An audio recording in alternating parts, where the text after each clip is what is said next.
Good afternoon and welcome to the Midday News. Here's what we have in the bulletin. 60,000 doses of AstraZeneca vaccines to expire at midnight. Jamalco loses $500,000 daily due to fire damage. Sports, Reggae Boys midfielder charged after arrest in Florida. I'm O'Shane Masters and here are the details. There's a rush this afternoon to get the COVID-19 vaccines in the arms of as many Jamaicans as possible before they expire. As the clock ticks closer to midnight, some 60,000 doses of a life-saving drug could be discarded if not used up. The country will hear today how many doses of the AstraZeneca vaccine still in storage will have to be dumped when the supplies expire at midnight. TVJ News has been informed that the Ministry of Health is to hold a media briefing later today to give details. Officials of the ministry were tight-lipped last night on take-up of the doses near expiration.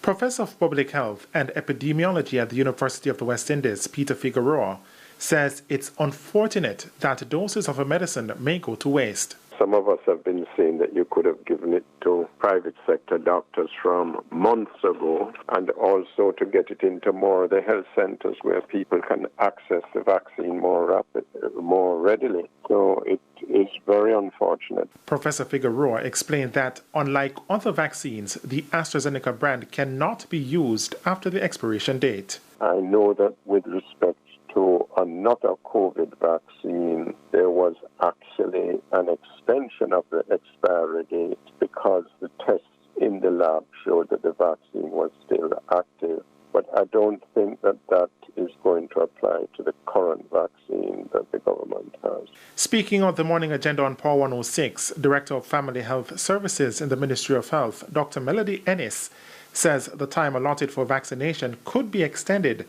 so more persons can take the jab. So as we go through today and we look at the numbers, if that is necessary, we will so do and make those announcements. In the meantime, Director of the Pan American Health Organization, PAHO, Dr. Carissa Etienne, yesterday announced plans to ramp up the procurement of COVID-19 vaccines for the region.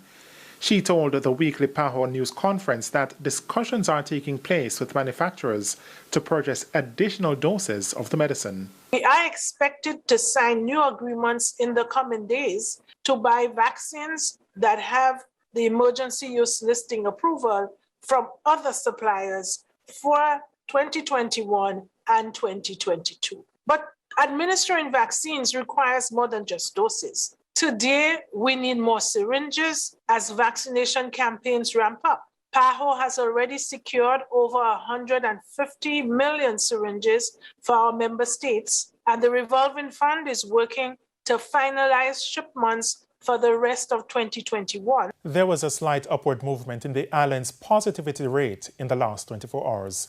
Jamaica recorded a 20.7% positivity rate on Wednesday, up from 19.7% on Tuesday. The country recorded 251 new cases of the COVID-19 virus from 1,367 test samples. The overall case count now stands at 83,737. 650 people are hospitalized with the virus. 37 patients are critically ill, while 87 are severely ill. 141 more people have recovered, pushing the total recovery count to 52,817. There are now 28,464 active cases on the island. COVID-19 has claimed 9 more lives, increasing the death toll to 1,869. Losses at alumina company Jamalco on a daily basis are estimated at $500,000. The losses are due to a fire at the plant in August. Mining Minister Robert Montague gave an update in Parliament last evening. Growth in the economy is expected to be slowed following the non-operation of the Jamalco plant, which was affected by fire last month.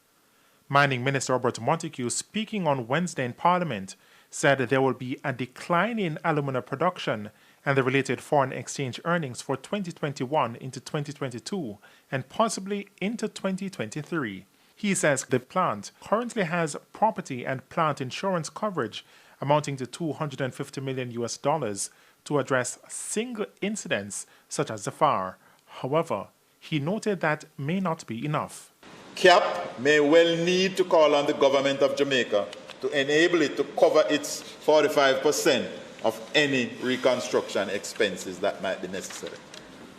Madam Speaker, I am saying that and letting the House know that we don't anticipate a call on the government resources, but we're just letting it know that it may happen. Mr. Montague says a three-stage resumption model is now being worked on to get the alumina plant back into full operation. He says stage 1 will involve the refinery being returned to action as a single digester operation.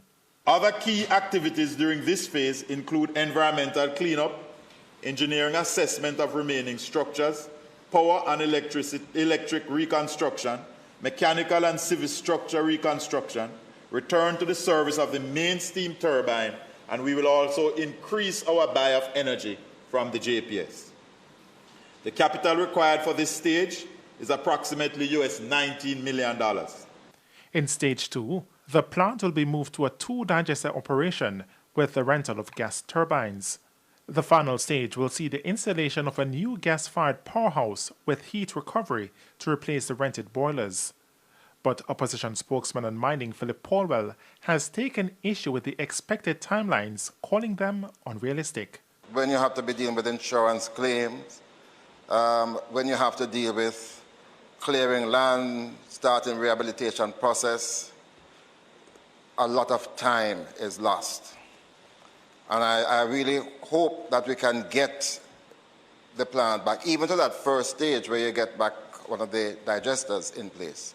Mr. Paulwell further noted that the full financial implication of Jamalco has not been grasped by the government, and the costs associated might have to be shouldered by taxpayers. After 4 days, the body of 65-year-old Portland farmer Ronald Franklin has been retrieved. Franklin, a farmer of Bonneview in Portland, was on the hunt for wild hogs in the hills of Bellevue in the parish on Sunday. It's understood that he misstepped and fell over a precipice where he died. Numerous efforts were made to retrieve his body from Monday, but those efforts proved futile, with a JDF helicopter calling off the retrieval operation twice. Approximately 10:30 this morning, another attempt was made and his body recovered. Head of operations for the Portland Police, Deputy Superintendent Thorville Horton, spoke to our news team. What we want to highlight, though, is the tenacity and the effort that the community made in order to get the necessary support to the security forces and the fire department, as they spent quite a bit of time clearing the vegetation so that the helicopter could get in close enough to retrieve the body. So fortunately this morning we were able to get it out of the space, and we are now proceeding with the regular investigative and administrative processes regarding the deceased. You know, we understand the level of relief that the family and members of the community must be going through, and we are happy that the efforts of everyone combined was able to get the body of the now deceased out of the area that it was, so that it can go to its final resting place. And it's time for a break here on the Midday News. Stay with us. More stories when we return. Welcome back to the Midday News. General Secretary for People's National Party, Dr. Dayton Campbell, has reacted to the departure of caretaker for Eastern St. Andrew and councillor for the Papine Division, Venetia Phillips, from the party. Sandra Williams has more. The People's National Party, PNP, continues to struggle to find unity. And now, outspoken councillor for the Papine Division, Venetia Phillips, has severed ties with the party. Ms. Phillips says she has decided to discontinue her membership in the party at this time because of what she called ideological differences with PNP President Mark Golding. Her decision comes after months of chastising the party's hierarchy over its handling of unity issues. A good leader will be able to manage people who don't support them, or if you get what I mean, and a good leader will be able to manage dissenting voices, because you don't have to agree with what they're saying, you know. But you will be at a place where the respect obtains. It cannot be about someone's ego or the ego of their friends. It has to be about the bigger movement that is going to serve the people of Jamaica. I can't trust your compass because I don't know where it comes from or what it's based on. That's my view of Mark Golding based on his utterances in my presence, not hearsay. She explains that her decision wasn't made overnight, adding that she had spoken to former senior members of the party about her concerns about Mr. Golding. While I sat in different meetings where he was. You heard a certain tone coming out. I didn't like it. I raised it from as far back as Comrade Portia Simpson Miller. I sat with Dr. Phillips on it. I sat with Philip Caldwell on it. And when I started to speak out and Comrade Katie Knight spoke to me, I told him how I felt. I do not believe in my heart that Mark Golding has the interest of the comrades, let alone the people of Jamaica, at the center of his focus. General Secretary for the People's National Party, Dr. Dayton Campbell, reacted to Ms. Phillips' decision to quit the party. We have seen the public comments made by Comrade Venetia Phillips, but we have not seen any such declaration made to the party, and specifically the party's secretariat. We want to, however, thank Comrade Venetia Phillips for the service she has provided to the People's National Party, and we want to wish her all the very best in all of her future endeavors. Sandy Williams, TVJ News. Residents of East Portland are appealing to the authorities to fix the roads in their area. They also want a debushing program to be rolled out. Codian Barrett reports. It's all down there. If the Jamaica people them need a pool, you understand, we just add water to it. This is the size of some of the potholes along the road, and in other areas, just stones. Some motorists refusing to travel on the road, while others rock their way through to their destination, but at an increased cost for passengers. And the taxi operators are feeling it in their pockets. Would I like them people have to give a good road? That's we can save some money on the road. The road is bad, the riverbed, two sides. We just rock, go in and patrol them and come out. Not patrol them, not trench them. Go in and come out. And God bless anybody fix it for you. Because if anybody fix it for you, I for him or her, anybody. One resident with a disability says traveling is challenging and he's fed up with the bare minimum effort. It's bad, real bad. You understand? And hear me, we have to wake up now and realize that hear me, these people getting away with too much. You understand? You can't drop mall. For sure, me say you're going to fix the road. But at the end of the day, the mall pile up there. People soon start taking it because I give them. If you drop the mall to fix the road, why the road is not fixed? The road is also almost covered in bush. Residents says the last debushing was 3 years ago. When brushing, they brush from number dart back to light dart and nothing to none such. Look at the condition and the road. The grass, the two places, two meet, the two bank, pure bush, we're tired of it. Councillor for the Prospect Division in East Portland, Wayne McKenzie, says he has been lobbying for the road to be fixed for the past 10 years. We have gotten a little patching here and there. Dr. Bloomfield patch below the cave. After his death, nothing has taken place since. But each time I go to council when the NWA is there and highlight, they keep saying it is going to be placed on the program. And I have not seen it on the program since. As for the debushing, he did not state when it would be done. Codian Barrett, TVJ News. And frustrated residents of Sand Hills Vista and Helsher St. Catherine have moved to fix their roads in their communities. The residents say they have been complaining about the situation for years. The residents say they have been dealing with the bad roads for the past 5 years. They say they had no choice but to fix the roads themselves, as they have been neglected by their political representatives. For the last 5 years, we have been going down through this section here, damaging tires, damaging front end on the cars. I mean, it has really taken a toll on us. This section of the road here is lonely. It is heavily bushed, and it is very bad. Yeah, you have to be driving very slow. The residents also complain about the lack of proper streetlights. Mr. Duncan says there is only one streetlight in the area, which is also not working. He says there have been several instances of robbery in the past. Now, when a lonely female, a pregnant female, or a mother with her a single mother that don't have a male figure in the household to come and assist her then. Yeah, she going down through this lonely area. Would-be robbers could, pounce upon her. In the meantime, caretaker for the Helcher Division, Richard Mendez, while opting not to point finger, says it is unfortunate that the residents have to take matters into their own hands. Irrespective of whether it's a part of National Works Agency or a parochial road, what we have seen for the last 5 years is a buck has been passing from one hand to the next hand to the different agencies, from the UDC, the Municipal Council and the Works Agency. Nobody is belling the cat. And a member of Parliament for South St. Catherine Fitz-Jackson says the area is the responsibility of the Urban Development Corporation, UDC, and after numerous dialogue with the state agency to have the road repaired, the municipality has had to go elsewhere. Just up to yesterday, I was in discussion with the general manager, pushing them. Their first response is that they don't have any money. That's UDC. And I've been pushing them through her just up to yesterday afternoon. We have a WhatsApp exchange on it to see what you can do. Nothing was not good enough. And I asked her to go back and see what she can do. That was just up to yesterday. So as we speak, I'm waiting on her to do further internal consultation and come back to me with a positive response. Codian Barrett, TVJ News.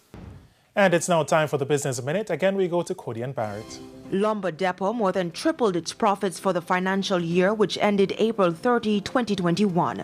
The company recorded profits of $145 million, up from $22 million in the previous quarter. This represented a 554% increase. Lumber Depot also grew revenues by 14.7% to $1.43 billion, despite the impact that the COVID-19 virus had on the global and local economy. American Airlines, the world's largest carrier, says by December it will increase the number of flights coming to Jamaica to 17 flights per day. This is to meet the increasing demand for travel. In a release from the Tourism Ministry, the airline says the number of daily flights between Kingston and Miami will increase from 1 to 3 by December. American will also offer 3 non-stop flights per week between Philadelphia and Kingston. The additional capacity into Kingston will also be matched by more seats into Montego Bay. American Airlines recently announced that as of November, it will be deploying its large-capacity 787 planes on several routes to Jamaica. Now for the top regional and international stories. The Department of Homeland Security says roughly 4,600 Haitians have been removed from the U.S. since September 19. They were put on repatriation flights from Texas to Haiti. The expulsion comes after thousands of migrants, many of them Haitians, amassed under the Del Rio International Bridge. They arrived there and were waiting to get processed by U.S. immigration authorities. Many of them were thought to have been living in South America since Haiti's 2010 earthquake, but fled as jobs dried up in the region. The last remaining migrants left the temporary site on Friday. Some were flown back to Haiti, others moved to Customs and Border Protection processing centers, and thousands were released into the U.S. The Centers for Disease Control and Prevention is urging pregnant women to get vaccinated against COVID-19. The urgent recommendation comes after the CDC reported the highest number of pregnant women to die in a month. 22 pregnant women died from the infection in August. Vaccination rates are low among pregnant women at only 31%. The CDC says COVID can cause babies to be born sick early or to be stillborn. The agency says vaccination before or during pregnancy strongly outweighs the risk. And that's it for the top regional and international stories. And we head to a quick break. When we come back, we'll have your midday sports report. Simon Preston is standing by. Welcome back. It's now time for Midday Sports. I'm Simon Preston. United Soccer League club Miami FC say they are cooperating with law enforcement over the arrest of reggae boy Jashon Anglin recently. More in this report from NBC6 News. Police say this Miami FC soccer player sexually assaulted an FIU student inside a campus building. Wednesday morning, Jashon Anglin stood before a Miami-Dade judge. I live in Jamaica, but I came up here playing soccer. You came for a sporting event. Okay, so just so you know, America, well, you're here 7 months. Yeah. Okay. In America, no means no. Police say England started a conversation with the woman around midnight Tuesday. He convinced her to go inside this building on main campus. And that's when police say England began sexually assaulting her. A custodian working that night heard what was happening inside the classroom and came to help the student, who police describe as in her 20s. I don't know what I would have done in that instance, but I would have ran or I don't know. England was acquired to Miami FC in January. Shortly after, the Jamaican star published an article about his past, describing him as falling under bad influences and picking up bad habits. The article writing England was given a second chance to play soccer after coming to Miami. But now that second chance could come to an end if England is convicted of the crime that has some students on edge at FIU. Across the Atlantic we go now, as Reggae Boys forward Mikel Antonio will be searching for his second goal from as many games as West Ham United battles Austrian club Rapid Wien in action from the UEFA Europa League in London this afternoon. The Hammers won their opening group stage game 2-0 over Dynamo Zagreb. Antonio scored the opener in that game. Kickoff is at 2 o'clock Jamaica time. The 31-year-old has scored 6 goals in 6 appearances this season in all competitions. Antonio has been called up for the Reggae Boys squad to face the United States on October 7 in the CONCACAF World Cup qualifiers. And finally this afternoon, the Reggae Girls have remained third in the September edition of the CONCACAF Rankings Index. The United States continues to lead the index, followed by Canada, while Mexico, Trinidad and Tobago and Costa Rica round out the top 6. The 2023 FIFA Women's World Cup qualifiers are slated to kick off in November, with the CONCACAF region having 4 automatic spots to the World Cup in Australia and New Zealand. The Reggae Girls will face Costa Rica in a friendly match on October 24 in Fort Lauderdale, Florida. And that is it for your Midday Sports Report. I'm Simon Preston. Ashane, it is over to you. Thanks, Simon. And that's it for the Midday News. I'm Ashane Masters. Join us at 7 for Primetime News. On behalf of the news, sports and production teams, good afternoon.